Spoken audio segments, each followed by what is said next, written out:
let's start with the inspiration for why I decided to do a video on this. And I've wanted to do a video on this kind of topic for a while, and it's not really television related, but it's social media related. And since YouTube's social media, I figured I might as well throw this on here. I'm reading from CNN. I know, fake news, blah blah blah, whatever. Shut up. Janine McClenny was touched when the story of a homeless man who gave the last of his money to a young woman stranded on the interstate came across her newsfeed. It tugged at my heartstrings, she told CNN. Fortunately, for everyone moved by the story, the woman and her boyfriend, Kate McClure and Mark D'Amico, started a GoFundMe campaign to repay Johnny Bobbitt Jr. many times over.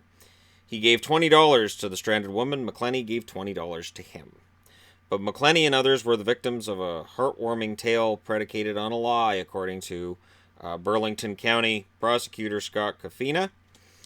She's one of 14,000 donors. GoFundMe now has to refund after the couple and Bobbitt were charged with second-degree theft by deception and conspiracy to commit theft by deception.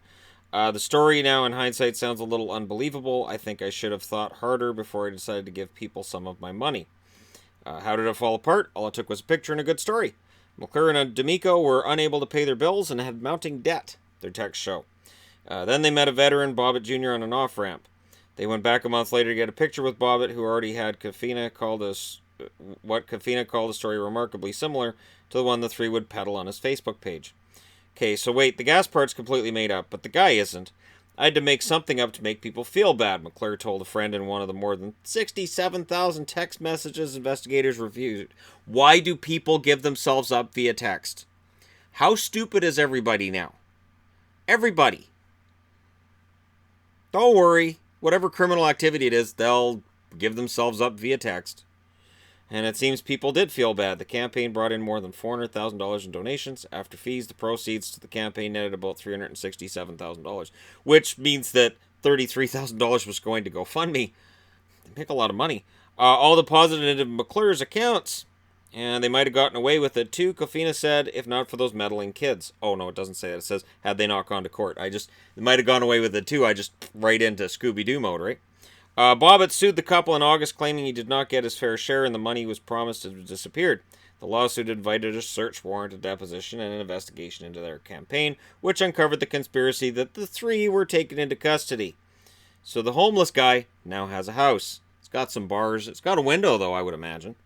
What happens next? This case of misuse is extremely rare, GoFundMe said in a statement, but the company says they're truly cooperating with law enforcement and has confirmed that donors will receive a refund. If I came across something I think's worthy, I might donate, she said. It may change the way I donate in the future, but I think that GoFundMe is still very important to help people. And it is. And this is why you have to watch it, because there's two things. There's two things that come out of this. One, you do have to vet out where money's going. And two, it can make legitimate people look bad, is what can happen. Which is why I've done everything I can with my main channel. When we had the Humboldt incident, for instance, where, a bus crash takes place. And then I said, okay, I want to do some kind of a fundraiser. It was for the family of one of the victims in that. And the money that was raised went to the actual family. And we made sure there were actual members of said family there that we handed the money to, and none of it stayed with us. None. And again, you need that kind of transparency, because in this day and age, it is very easy. Very, very easy for people to go, wait, what?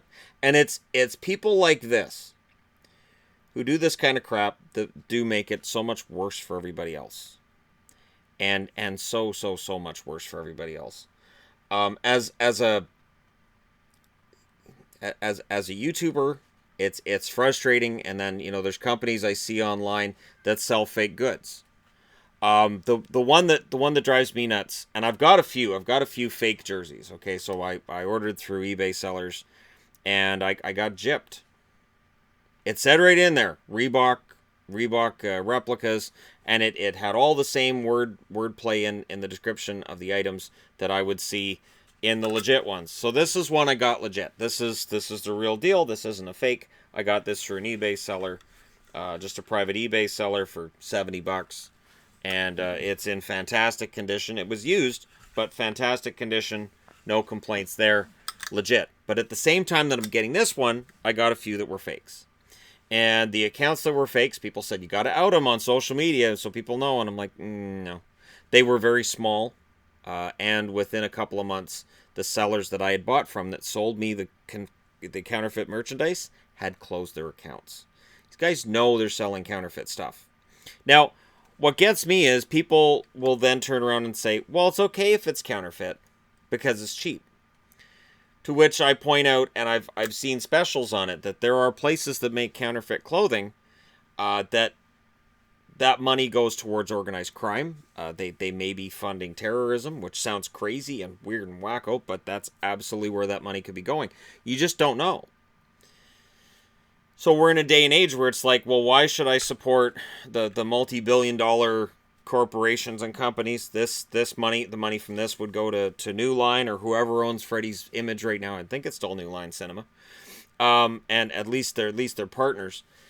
But yeah, I would probably rather fund the multi-billion-dollar corporations like the National Hockey League or New Line Media than potentially give money for shoddy merchandise, which the money that I gave them could go to something really, really bad.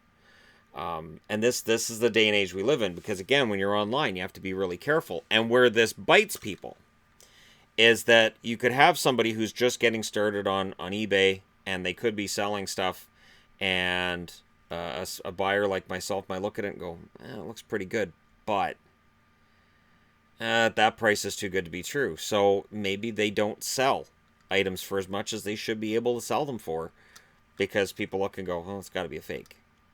Because, yeah, I see tons of websites. People send me websites all the time. Is this a fake? Yeah, if a website says everything's on sale, that's your first clue that it's a fake. If they say for 24 hours only and you go back 2 or 3 days later and it's still everything 85% off, it's a fake. If they're selling all their items for below cost, that's a good sign that it's a fake. And it's, I'm mentioning hockey because that's what I do on the main channel, but it's with everything. With every kind of clothing, you can find Chinese knockoffs. And people will say, oh, it's fine, it's just a Chinese knockoff, but I can't afford the real thing. I've never understood that, because the Chinese knockoffs don't look very good either. I know the fake jerseys they don't really look good. So I'd rather have something that, I'd rather wear a t-shirt. I'd rather have a Boston Bruins t-shirt than a Chinese knockoff of a jersey, because it just looks better. The only Chinese knockoff of anything about is socks upstairs. And here's the funny thing. We got them for Chinese New Year because it was buck a piece. Half of them are worn out already. Half of them are already dead. So guess what? Next Chinese New Year, I'm not buying the Chinese knockoffs because they don't last. The heck's the point of buying socks that they wear out within 3 or 4 times of wearing them? That's all. Socks are just they're not for doing puppets. They're supposed to be on your feet, and they should be able to handle walking around. But they're crap. And this is why, when people say, if I need a new webcam or I need something, they'll say, oh, do a Kickstarter, do a GoFundMe, do something, and people will give money. And I go, no. Even Patreon at the beginning with Patreon, I resisted it. I didn't set my Patreon up. Somebody else set it up for me and said, I set up a Patreon for you. Here's the login information. Go for it. And I was like, okay, so I logged in and I had money there. But you know what? I refused to take that money. I did not put in banking information, nothing. I didn't take a cent off anything on Patreon for about, I think it was 4 months. And then finally I went, all right, and I started coming up with a plan for things I could do to put on Patreon to justify saying, okay, this is something that, yeah, I can earn a couple of bucks here and there off of. But it's still uncomfortable because, again, I don't ever want to give off that air that I'm scamming people. And yet, that will happen. You're going to have people saying, oh, you're scamming people. And it's this day and age we live in, and it's because of people like this couple and the homeless guy. If you need money, here's the problem. So the couple needed money for their bills, and they had debts. Then do a GoFundMe based on that. Talk about why you're in debt and the problems you've been having, and people will donate money. You don't need to make up some BS lie about it. Just tell people the truth. They will give you money. Because in general, people are good. I know we don't see it because we've got the left and we've got the right, and there's nobody in the middle. If you're in the middle, you're weak. So that, I guess, makes me weak because I can see both sides of the argument. I can see the left and I can see the right, and I can go, they both got a point. But, there's crazy on one side, there's crazy on the other, and then there's really crazy on one side and really crazy on the other, and then nobody meets in the middle. And I did a video on this channel about that before. And all of that seems to help fervent this idea that everybody's out to get each other, and everybody's the other side, they're evil. We're good. They're evil. They're jerks. We're great though. And it just drives us further and further apart. But this is why, like, one great thing that I've honestly achieved in my life now, almost everything I would have had on a bucket list. And that's the truth. And I've never owned a house. I've never owned a sports car. I've never, had millions of dollars. I didn't marry Scarlett Johansson, as was the plan 5 years ago. That didn't work out. But, I've really accomplished almost everything I want to do in life. The only thing left that I would want to do, because I've written books, I published them online. They don't do particularly well. They're self-published. I've started thinking lately about taking some of what I've made on YouTube and throw it towards getting actually legit published, going through a publisher, going through all the editing process. The problem with it is I don't have much time to do all of that. So I'm left either editing it myself when they send it to me for re-edits, and it needs that, or allowing somebody else to edit the book, and then at the end of the day I might read it and go, that's not what I wrote. My characters would not do that. And then, see, I'm stuck. And with sci-fi, it's very easy for people to get it wrong. Very, very easy. Especially considering the sci-fi books I wrote, I made up those stories when I was 10 or 11.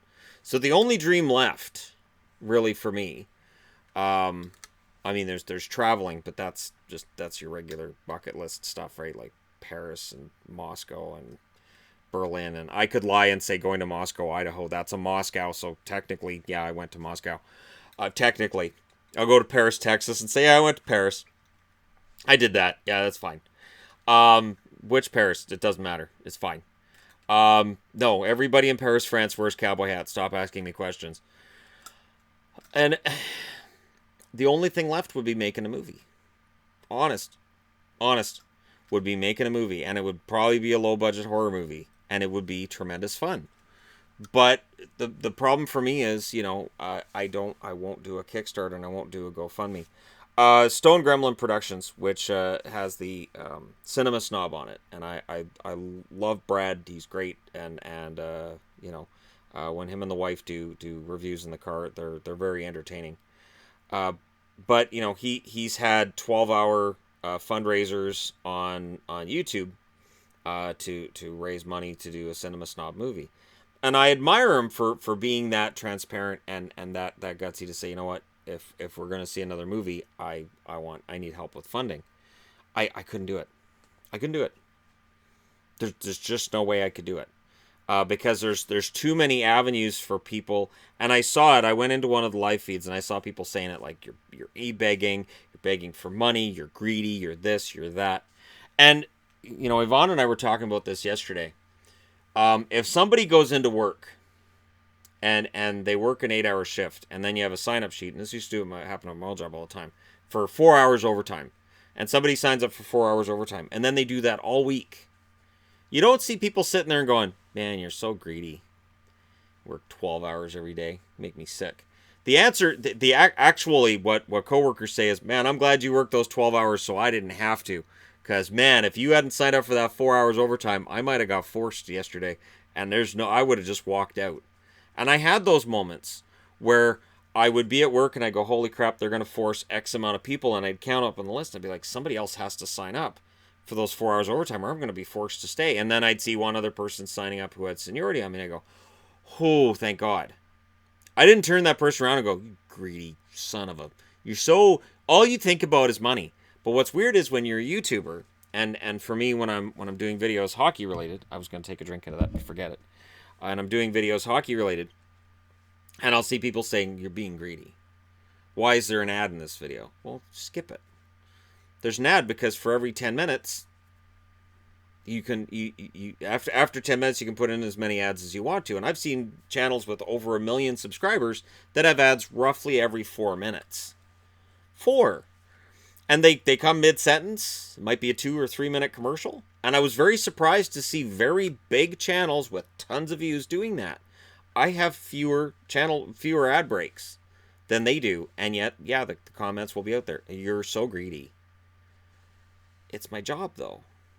I don't get paid for watching all the hockey games I do. That's sometimes, some days, that's 9 hours of me watching the TV. And by the end of those 9 hours, like last night, there was a late game, and I was like, I don't want to watch this. I want to watch something else. I don't want to watch Toronto and San Jose. It's not that I didn't care about the teams. It was, I've already watched so many hockey games. I don't want to do this, but I watched it because it's my job. And so at the end of the day, if I throw in a commercial break in the middle, that at the end of it is like, okay, well, I'm gonna get 2 ads in this video instead of 1, or I might get 3 because there'll be 1 at the end. Although it's kind of a known thing that the ad that you tag at the end of a movie or at the end of a video, nobody watches that. Video's done, they just click off, go do something else. So, you know, it's because I don't get paid for the time I'm not on camera, and I'm doing stuff for the channel. If I'm watching TV, the first thing that I think is, can I do an entertainment guy video for it? So the greed argument is out there, and I do my best to not do that. And there's no e-begging. I know I have people every now and then say, well, why don't you mention Patreon more? It's in the description of all my hockey videos. I don't need to mention it again because people know it's there. And if they decide to give and support, awesome. If they don't want to do that, that's fine too. And so I've done some things, like I've made the live streams exclusive to Patreon. It's just at this point in time, when you've got 66,000 subscribers on the main channel, that's a nightmare. If I don't even have to run a live stream to know that's an absolute nightmare. Okay, now I'm gonna have a drink. But coming back to the start of this, the fraud we see with Kickstarters, GoFundMes, with Humboldt, where people were making jerseys and selling them online and saying these funds go to the Humboldt, they didn't. They were knockoffs, and they were being done by other companies, and there was no morality to anything anybody was doing. There was no actual, oh, we want to help these people. It was, I want to help myself. And back before the internet, and I'm not going to name names, I don't want to out anybody, but when I was in middle school, there were 2 individuals in my school who started raising money for Terry Fox. Terry Fox, of course, if you're Canadian, I don't have to explain it, but if you're not, I'll explain it quickly. Terry Fox had the Marathon of Hope. He tried to run across Canada. He had 1 leg. His marathon was inspiring. He made it to just beyond Thunder Bay, and then the cancer came back, and he passed away before he could continue the Marathon of Hope. These girls in school were raising money with the idea that it was going for Terry Fox and for cancer research, and in reality they were using it to buy themselves lunch and buy themselves things. And school found out, and they got in pretty deep crap. So the idea of, hey, this is a tragedy, let's exploit it, it doesn't start with the internet. It's going way back, and of course there are famous hucksters. I know there are I saw on Drunk History last week about Edison. Edison kind of had his huckster bit too, where he would steal your idea, patent it, and then it was his.